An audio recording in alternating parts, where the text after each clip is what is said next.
நம்ம இன்றைக்கி என்ன பார்க்க போகிறோம்னா ஜாவாஸ்கிரிப்ட்னா என்ன, அதோட யூஸ் என்ன, அதோட ஹிஸ்ட்ரி என்ன அப்படிங்கிற டாபிக் தான் இந்த வீடியோவில் நம்ம கவர் பண்ண போகிறோம். நம்ம ஜாவாஸ்கிரிப்ட் அப்படிங்கிறத பார்க்குறதுக்கு முன்னாடி உங்களுக்கு HTML CSSல ஓரளவுக்கு பேசிக் நாலேஜ் இருக்கும். அப்படி உங்களுக்கு HTML CSSல பேசிக் நாலேஜ் இல்லைனா கீழே டிஸ்கிரிப்ஷனில் லிங்க் கொடுத்துருப்பேன். ஃபஸ்ட்டு நீங்கள் அதை போய் படிச்சுட்டு வாங்க. ஓகே, நான் எதுக்கு HTML CSSை படிக்க சொன்னேன்னா, ஒரு எக்ஸாம்பிளுக்கு எடுத்துக்கோங்க. ஒரு வீட்டுக்கு நீங்கள் குடி போகிறீங்க அப்படின்னா அந்த வீடை கட்டியிருக்கணும், அந்த வீட்டுக்கு பெயிண்ட் அடிச்சிருக்கணும், அப்போ தான் நீங்கள் அந்த வீட்டுக்கு குடி போக முடியும். அதே மாதிரி தாங்க HTML CSS மார்க்அப் லாங்குவேஜும் டிசைனிங் லாங்குவேஜும் ரொம்ப ரொம்ப இம்பார்ட்டன்ட். ஸோ அதை பேஸ் பண்ணி தான் நம்ம ஜாவாஸ்கிரிப்ட் ஃபங்க்ஷனாலிட்டி வெப் டெவலப்மெண்ட்டில் யூஸ் பண்ணுவாங்க. ஓகேவா? இந்த HTML CSS நான் எதுக்கு சொல்கிறேன்னா, அந்த காலத்தில் இந்த வெப் பேஜ் அப்படிங்கிறது ஒரு ஸ்டாட்டிக் வெப் பேஜாக இருந்துச்சு. ஸ்டாட்டிக் வெப் பேஜ்னால் ஒன்றும் இல்லைங்க, வெறும் HTML CSSஆல் டெவலப் பண்ண பேஜை ஸ்டாட்டிக் வெப் பேஜ், யூஸரால் இன்ட்ராக்ட் பண்ண முடியாத வெப் பேஜை ஸ்டாட்டிக் வெப் பேஜ் அப்படின்னு சொல்லுவாங்க. அந்த பர்டிகுலர் வெப் பேஜை ஒரு யூசர் இன்ட்ராக்ஷன் வெப் பேஜாக மாற்றுறதுக்கு தான் நம்ம ஜாவாஸ்கிரிப்டே கொண்டு வந்தோம். ஓகே, நம்ம வீடியோக்குள்ளே போகலாம், உங்களுக்கு இன்னும் கொஞ்சம் நல்லா புரியும்.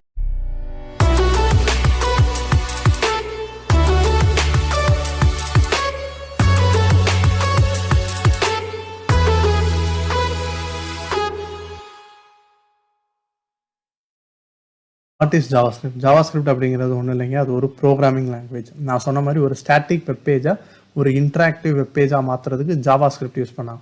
எக்ஸாம்பிளுக்கு நீங்கள் எடுத்துக்கிட்டிங்கன்னா ரயில்வே வெப் அப்ளிகேஷன் எடுத்துக்கிட்டிங்கன்னா, ரயில்வே வெப் அப்ளிகேஷன் எதுக்கு யூஸ் ஆகுது?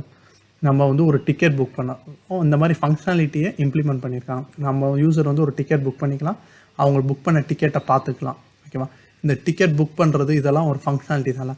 இந்த ஃபங்க்ஷனாலிட்டி இல்லைன்னா நம்ம ரயில்வேங்கிற ஒரு வெப்சைட்டை நம்ம யூஸ் பண்ணுவோமா? யூஸ் பண்ண மாட்டோம். அது ஒரு இன்ட்ராக்டிவ் வெப்சைட்டாக இருக்கனால தான் நம்ம அந்த வெப்சைட்டை யூஸ் பண்ணி டிக்கெட் புக் பண்ணுறோம். அந்த பர்பஸுக்கு தான் ஜாவாஸ்கிரிப்டை வெப் அப்ளிகேஷனும் கொண்டு வந்தாங்க. ஓகேவா?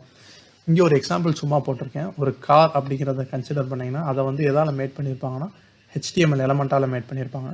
அதில் ஸ்டைல்ஸ் கலர்ஸ் அப்ளை பண்ணியிருந்தோம்னா அதாங்க HTML வித் சிஎஸ்எஸ்ஸை வச்சு தான் நம்மளால் ஒரு எலமெண்ட்டுக்கு நம்மளால் கலர் அப்ளை பண்ண முடியும். ஓகேவா? ஸோ இப்போ நம்ம பார்த்துக்கிட்டிங்கன்னா ஒரு காருக்கு கலர் கொடுத்துட்டோம்.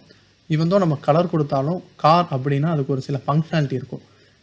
ஆக்சிலேட்டரை கிளிக் பண்ணால் வண்டி மூவ் ஆகணும். இந்த மாதிரி ஃபங்க்ஷனாலிட்டிலாம் எதை வச்சு டிஃபைன் பண்ணுவாங்கன்னா அதை ஜாவாஸ்கிரிப்ட் வச்சு தான் டிஃபைன் பண்ணுவாங்க. ஓகேவா? ஓரளவுக்கு ஐடியா வந்திருக்கும் ஜாவாஸ்கிரிப்டை எதுக்கு யூஸ் பண்ணுவாங்கன்னு. ஒரு சில பேசிக் யூஸ் கேசஸ் தான் இங்கே கீழே லிஸ்ட் பண்ணியிருக்கேன். இது ஓரளவு பேசிக் தான். இதோட நிறையா ஃபங்க்ஷனாலிட்டி நம்ம ஜாவாஸ்கிரிப்டை வச்சு பண்ணலாம். அதெல்லாம் நம்ம அப்கமிங் வீடியோஸில் பார்ப்போம்.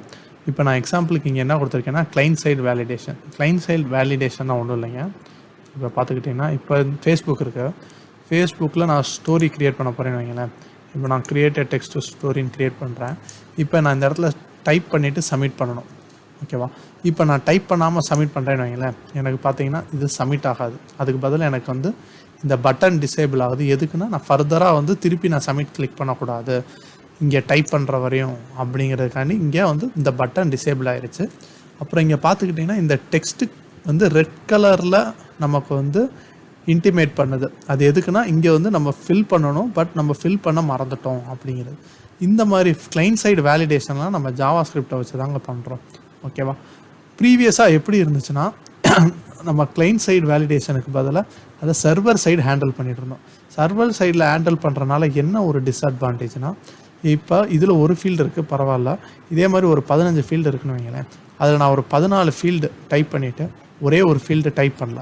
டைப் பண்ணாமல் நான் சப்மிட் பண்ணேன்னா என்ன ஆகும்னா, இந்த ரெஸ்பான்ஸ் ஃப்ரண்ட் சைடில் இருந்து பேக் எண்டுக்கு போகும். பேக் எண்டில் வேலிடேட் பண்ணும்போது அதில் ஒரு ஃபீல்டு மிஸ் ஆகிருந்தாலும் என்ன பண்ணுன்னா, திருப்பி இதே பேஜை திருப்பி த்ரோ பண்ணோம். அப்போ நமக்கு இந்த பேஜ் ரீரெண்டர் ஆகும். ரீரெண்டர் ஆச்சுன்னா என்ன ஆகும்னா, நம்ம டைப் பண்ண மிச்ச வேல்யூவுமே எம்டி ஆயிரும். அப்போ யூசர் திருப்பி இருந்து எல்லாமே டைப் பண்ணுற மாதிரி இருக்கும்.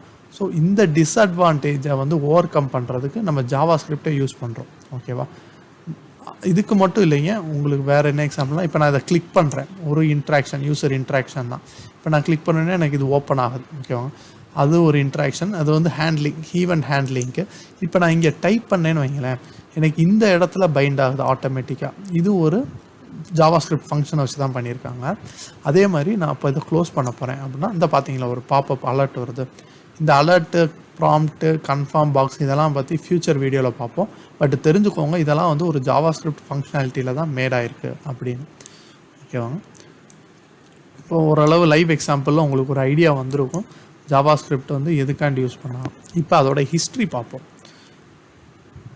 ஹிஸ்ட்ரி அப்படின்னா இந்த JavaScript வந்து எதுக்காண்டி கண்டுபிடிச்சாங்க? ஏற்கனவே உங்களுக்கு தெரியும் ஸ்டாட்டிக் வெப் பேஜை வந்து டைனமிக் வெப் பேஜ். அது எந்த கம்பெனி கண்டுபிடிச்சாங்கன்னா நெட்ஸ்கேப்பில் பிரெண்டன் அப்படிங்கிறவர் தான் லைஃப் ஸ்கிரிப்ட்னு இந்த JavaScriptை ஃபஸ்ட்டு கண்டுபிடிச்சாங்க 1990s. ஃபஸ்ட்டு JavaScript அப்படிங்கிற நேம் எதுக்கு வச்சாங்கன்னா ஜாவா அப்படிங்கிற லாங்குவேஜை இன்ஸ்பயர் பண்ணி தான் JavaScript அப்படின்னு வச்சாங்க. JavaScript வந்து அந்த டைம் வந்து என்னவா இருந்துச்சுன்னா ஒரு வெப் அப்ளிகேஷனாக இருந்துச்சு. வெப் அப்ளிகேஷனாக உங்களுக்கு ஒரு டவுட் வரும், எப்படி ஒரு வெப்பில் JavaScript ரன் ஆகுது அப்படின்னு. ஓகேவா? இப்போ எப்படி ரன் ஆகுதுன்னா, இப்போ நம்ம JavaScript அப்படிங்கிறது வந்து ஒரு ப்ரோக்ராமிங் லாங்குவேஜ். அது வந்து எதில் ரன் ஆகும்னா ஒரு இன்ஜின் இருந்தால் தான் ரன் ஆகும். நம்ம ப்ரௌசரில் இப்போ க்ரோம்னு எடுத்துக்கிட்டிங்கன்னா க்ரோமில் வந்து V8 இன்ஜின் அப்படின்னு இருக்குது. அதே மாதிரி நீங்கள் மொசிலா எடுத்துக்கிட்டிங்கன்னா அதில் வந்து ஸ்பைடர் மங்கி அப்படிங்கிற இன்ஜின் இருக்குது. இந்த இன்ஜின் தான் என்ன பண்ணுதுன்னா நம்ம JavaScriptை ரன் பண்ணி ஒரு அவுட்புட் கொடுக்கும். நம்ம ஆளுங்க தான் சும்மா இருக்க மாட்டாங்களா?